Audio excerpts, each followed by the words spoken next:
Assalamualaikum warahmatullahi wabarakatuh. Perkenalkan, nama saya Rizkyanto dengan NIM 30401800 kelas SD 6G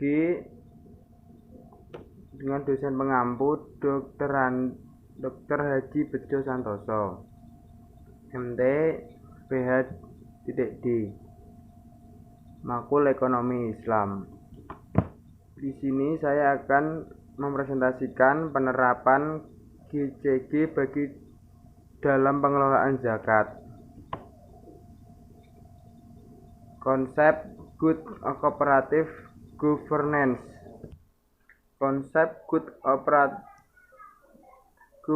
Governance atau GCG di Asia adalah konsep manajemen dalam perusahaan yang relatif baru.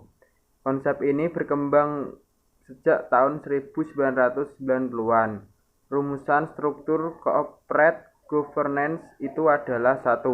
Menetapkan distribusi hak dan kewajiban di antara berbagai partisipan dalam perusahaan seperti dewan direksi dan komisaris, pemegang saham, dan stakeholder lainnya.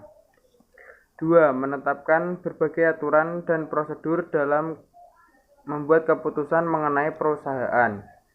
Di Indonesia, GCG mulai populer pada 1997-an saat perusahaan-perusahaan besar di Indonesia ambruk sebagai akibat krisis moneter karena tidak patuhnya terhadap prinsip-prinsip GCG.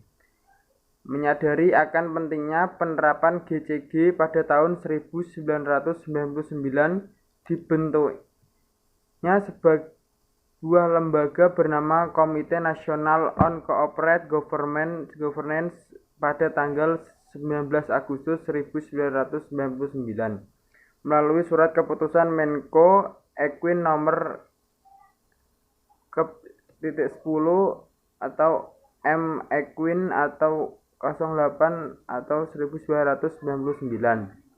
Selanjutnya, GCG didefinisikan sebagai sistem yang mengatur dan mengendalikan perusahaan yang menciptakan nilai tambah atau value added untuk semua stakeholder. A. Konsep Good Corporate Governance. Dengan adanya penerapan tata kelola perusahaan yang baik diharapkan menjamin tidak terjadinya penyalahgunaan sumber daya perusahaan untuk kepentingan pribadi. Ada 2 hal yang ditekankan dalam konsep ini. 1. Pentingnya pemegang saham untuk memperoleh informasi dengan benar dan tepat pada waktunya. 2. Kewajiban perusahaan untuk melakukan pengungkapan atau disclosure secara akurat, tepat waktu, transparan terhadap semua informasi kinerja perusahaan, kepemilikan, dan stakeholder. GCD selanjutnya dikembangkan dalam tata pemerintahan dengan istilah Good Governance. Dalam konteks pemerintahan, pengertian Good Governance mencakup pemerintahan bersih. Dalam pandangan Helsel, terdapat 3 hal pokok yang urgent untuk menciptakan GCG, yaitu 1. Pemberantasan KKN atau korupsi, kolusi, dan nepotisme. 2. Disiplin anggaran dan penghapusan dana non-budgeter. Serta 3. Peningkatan fungsi pengawasan.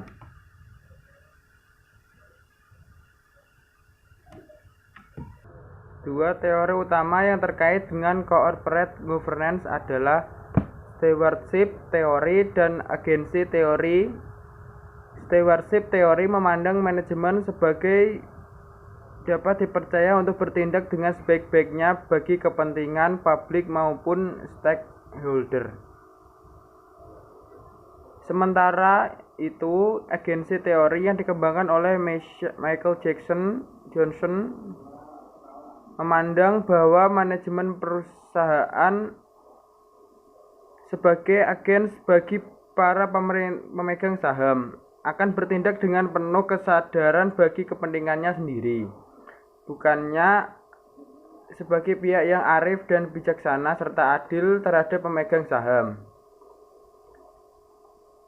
Berbagai pemikiran mengenai corporate governance berkembang dengan bertumbuh pada agensi teori di mana pengelolaan dilakukan dengan penuh kepatuhan kepada berbagai peraturan dan keadilan. B. Prinsip-prinsip good corporate governance. Prinsip-prinsip good corporate governance bagaimana juga ditetapkan oleh Organization of Economic Cooperation and Development atau OECD. Terdiri dari 5 aspek, yaitu transparansi, accountability atau akuntabilitas, responsibility atau tanggung jawab, independensi atau kemandirian, dan fairness. Jika kelima prinsip GCG ini dilaksanakan secara sungguh-sungguh, biasanya dipastikan perusahaan akan memiliki landasan yang kokoh dalam menjalankan bisnisnya. Secara eksternal, perusahaan akan lebih dipercaya investor, yang berarti nilai pasar sahamnya akan terus membumbung. Mitra kerja pun tak ragu mengembangkan hubungan bisnis lebih luas lagi. Para pemasok memiliki pegangan yang jelas dan terpercaya serta yakin akan diperlakukan secara adil sehingga biasa memberikan harga terbaik yang berarti menciptakan efisiensi bagi perusahaan. Para kreditor pun memiliki kepercayaan tinggi untuk mengucurkan kreditnya yang mungkin kita perlukan buat perluasan usaha. Secara internal, suasana kerja juga menjadi lebih kondusif. Karena dengan menerapkan GCG secara benar dan konsisten, berarti perusahaan sudah menerapkan sistem pengelolaan perusahaan sesuai dengan pembagian peran masing-masing. Tak kalah pentingnya, terciptanya keseimbangan kekuatan di antara struktur internal sehingga pengambilan keputusan bisa menjadi lebih dipertanggungjawabkan.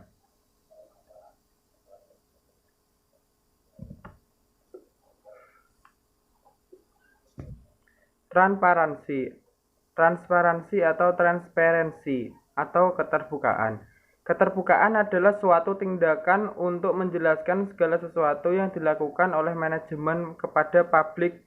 Transparansi dalam konteks ini dapat diartikan sebagai keterbukaan informasi baik dalam pengambilan keputusan maupun dalam mengungkapkan informasi material dan relevan mengenai perusahaan. Dalam hal ini, lembaga pengelolaan zakat. Prinsip ini sangat penting bagi muzaki dan merupakan hak muzaki untuk mendapatkan informasi yang akurat dan tepat pada waktunya. Semua hal yang penting bagi kinerja lembaga pengelolaan zakat. Dalam sejarah kepemimpinan awal Islam, pemerintah transparansi dalam praktek pemerintahan dicontohkan oleh Nabi Muhammad dan Khalifah Umar bin Khattab yang selalu bermusyawarah dan memberikan informasi secara terbuka dapat berjalan dengan baik antara pemimpin dengan umatnya. Sebagaimana dalam Al-Quran disebutkan dalam surat An-Nisa ayat 58. Innallaha ya'murikum anna tuwaddu manati illa ahliha wa idza hakamtum bainan nasi an tahkumu bil adli innallaha ni'ma ya'idukum bihi innallaha karena sami basiron.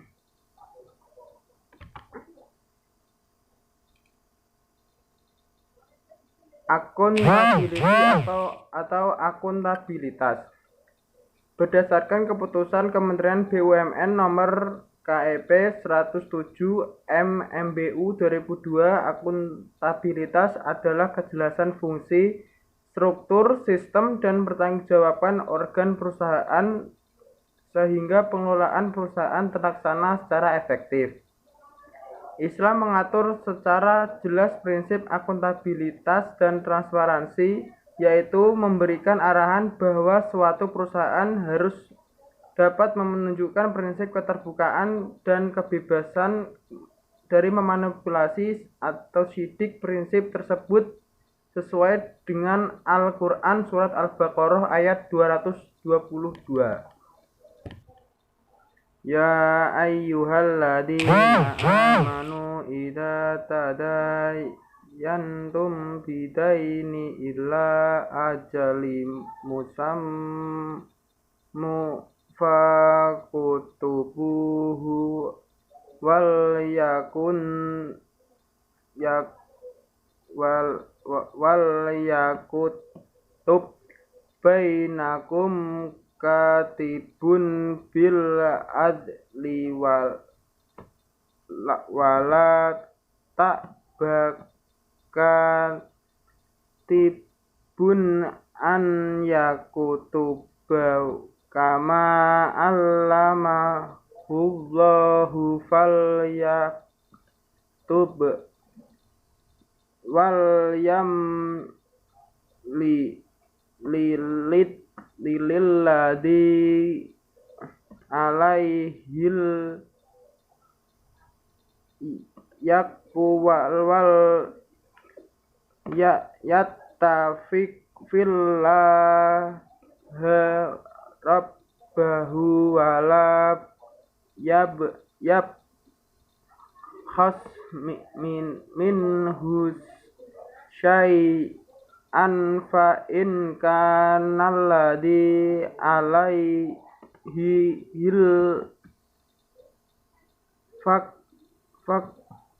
fakku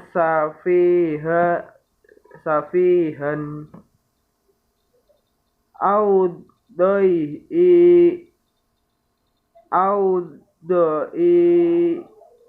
man aula yastati'u an yumillahu wa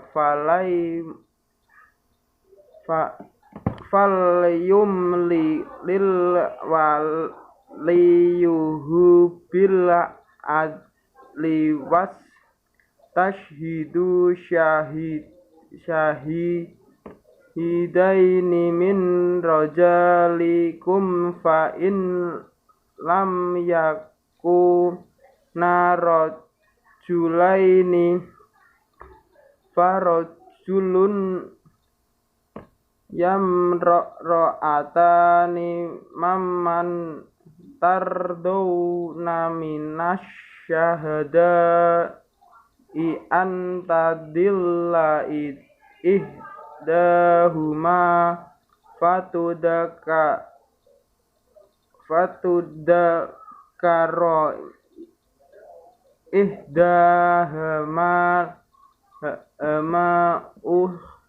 rawala ya bash syuhada idza madu'u wal tash antakutubuhu syairon au kabiron ila ajalihi dalikum satu indallahi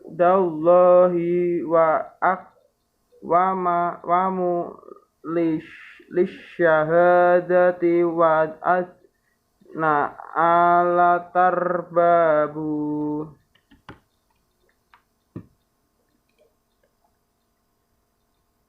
Responsible berdasarkan keputusan Kementerian BUMN nomor KEP 107 MBU 2002 adalah pertanggungjawaban perusahaan yang merupakan kesesuaian kepatuhan di dalam pengelolaan perusahaan terhadap peraturan perundang-undangan yang berlaku dan prinsip-prinsip koorporasi yang sehat.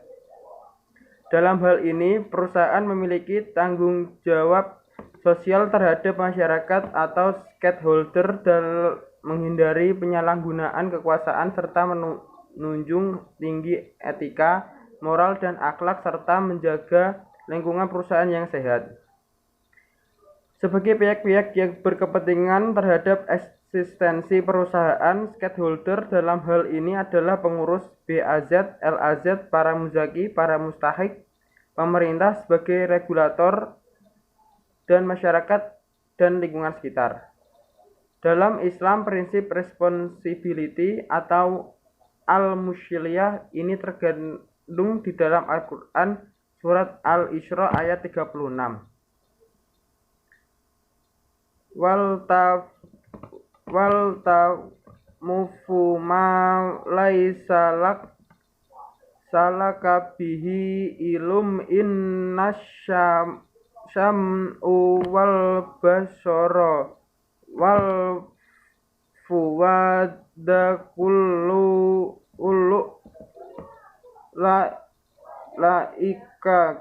laika kana anhu mashghul. Independensi atau kemandirian.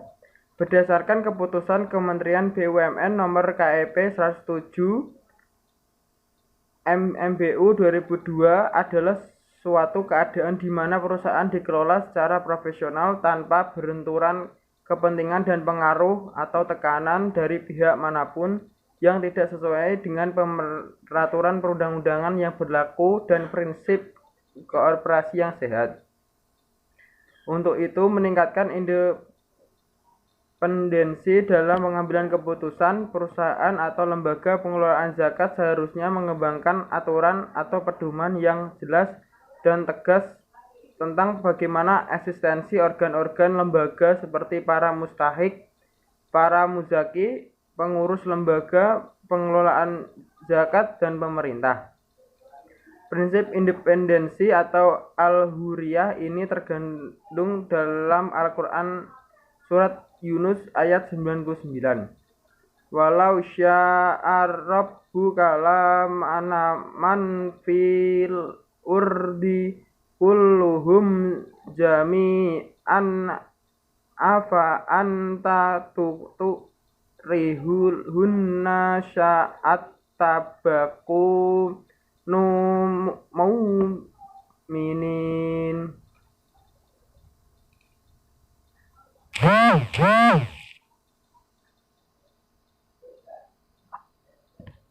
Fairness atau kesetaraan, keadilan, dan kewajaran. Berdasarkan keputusan Menteri BUMN nomor KEP 107 MMBU 2002, yaitu perlakuan adil dan setara di dalam memenuhi hak-hak stakeholder yang timbul berdasarkan perjanjian serta peraturan perundang-undangan yang berlaku. Prinsip ini menekankan bahwa semua pihak yang terlibat dalam pengelolaan zakat harus diperlakukan sama atau setara. Prinsip ini diwujudkan dengan membuat peraturan yang melindungi kepentingan para pihak, peraturan pelaksanaan sebagai pengelola, dan kebijakan-kebijakan yang melindungi lembaga dari peraturan buruk orang dalam lembaga dan konflik kepentingan, serta menerapkan bagaimana peran dan tanggung jawab organ lembaga pengelolaan zakat. Dalam Islam, prinsip tersebut terdapat dalam surat Al-Quran surat An-Nisa ayat 58. Innallaha ya'murukum an tuwaddul amanati illa ahliha wa idza hakamtum bainan nasi an tahkumu bil adli innallaha bi imma ya'idukum bihi innallaha kana sami'an basyiron. C. Penerapkan GCG.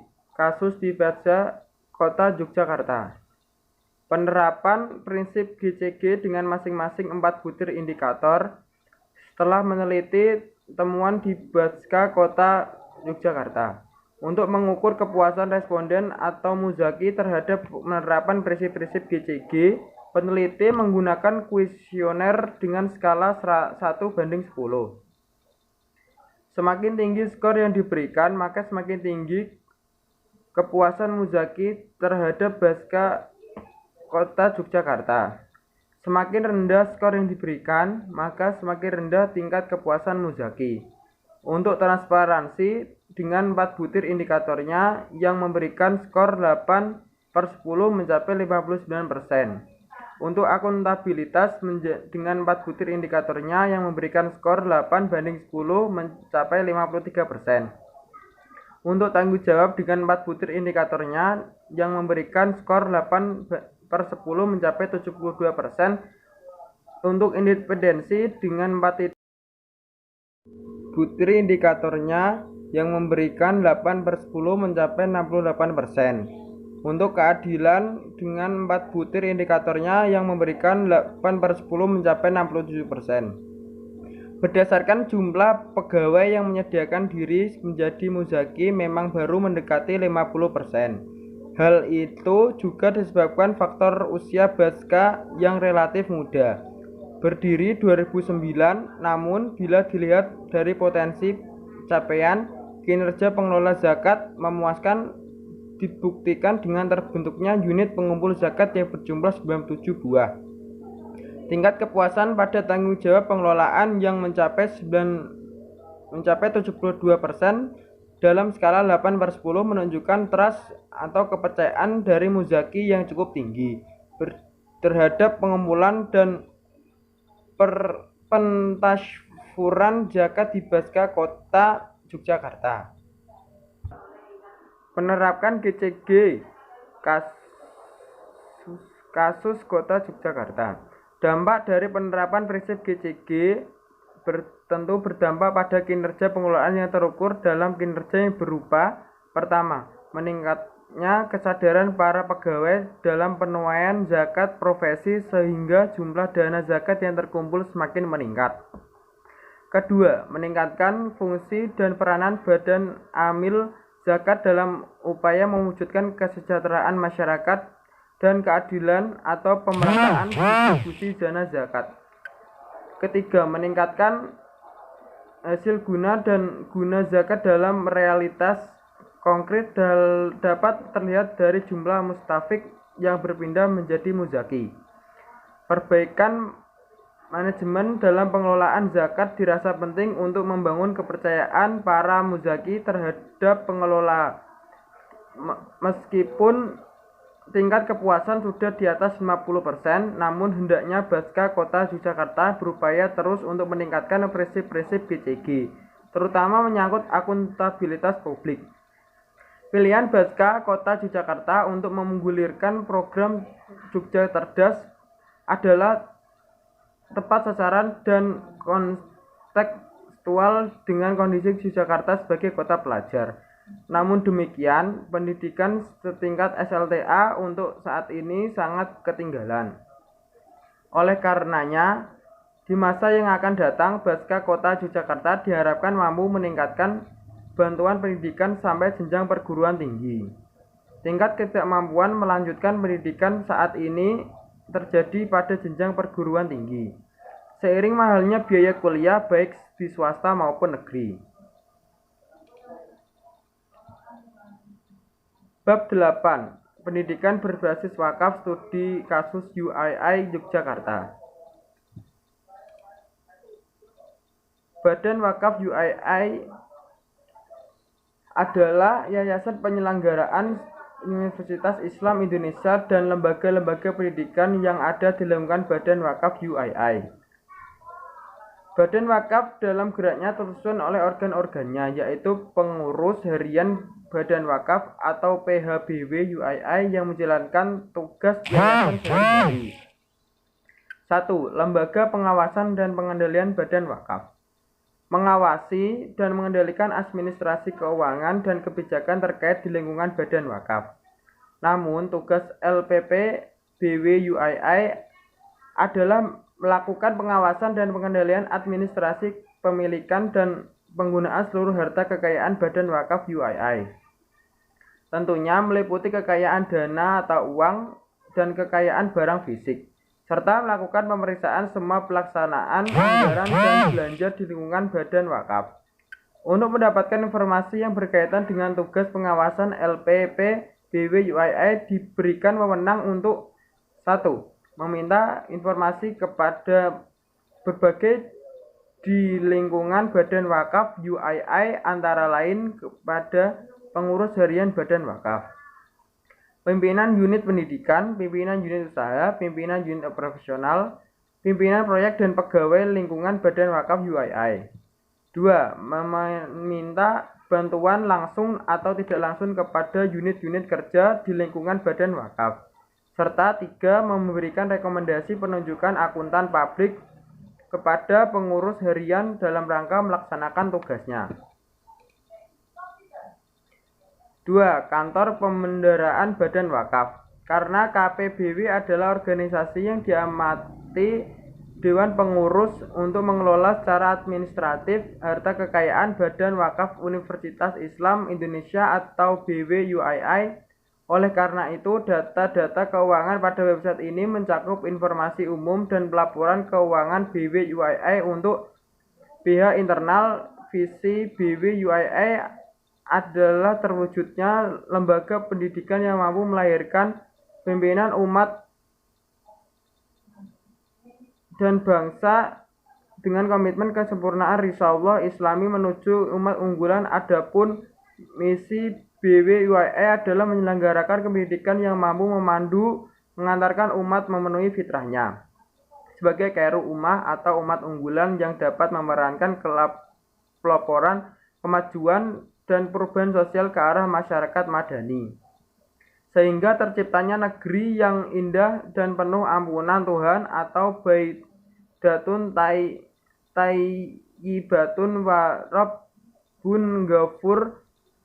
Sedangkan tujuan BWUII adalah terselenggaranya pendidikan dalam rangka dakwah Islamiyah dengan pengembangan ilmu alamiah dan amal ilmiah sebagai upaya melahirkan pimpinan-pimpinan umat dan bangsa yang memiliki akhlak mulia dan mampu mendatangkan rahmat bagi umat manusia. B. Sumber wakaf. Harta wakaf dikelola BWUII berasal dari perseorangan yang memiliki simpati tinggi terhadap perkembangan UII sebagai perguruan tinggi Islam tertua di Indonesia. Wakaf yang diterima bisa dalam bentuk tanah sebagaimana dikenal di Indonesia, tetapi juga bisa dalam bentuk sumbangan yang saat ini dikenal dengan wakaf tunai. Menurut salah seorang pengurus BWUII, harta wakaf yang berupa tanah untuk membangun kampus sebenarnya berasal dari berbagai wakif. Sebenarnya wakaf di UII dari berdirinya belum pernah terjadi pemberian wakaf yang spektakuler. Kampus terpadu di Jalan Kaliurang adalah hasil dari pembelian yayasan yang diambil dari berbagai sumber atau pendanaan. Di samping wakaf tradisional atau tanah, wakaf tunai UII juga mampu mengembangkan harta wakaf menjadi produktif seperti menyewakan gudang untuk Bank Syariah Islam atau Bank Syariah Mandiri atau BSM. C. Wakaf produktif untuk mengembangkan pendidikan. Harta wakaf yang diterima oleh Yayasan Badan Wakaf UII kemudian dikelola secara profesional dengan manajemen dengan arah berikut ini.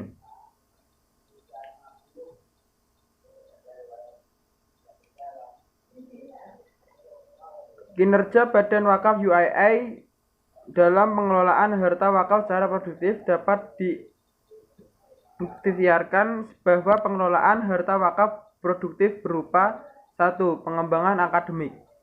Langkah yang diambil oleh pihak universitas sebagai follow-up peningkatan sistem pendidikan adalah dengan peningkatan status akreditasi program studi yang telah ada.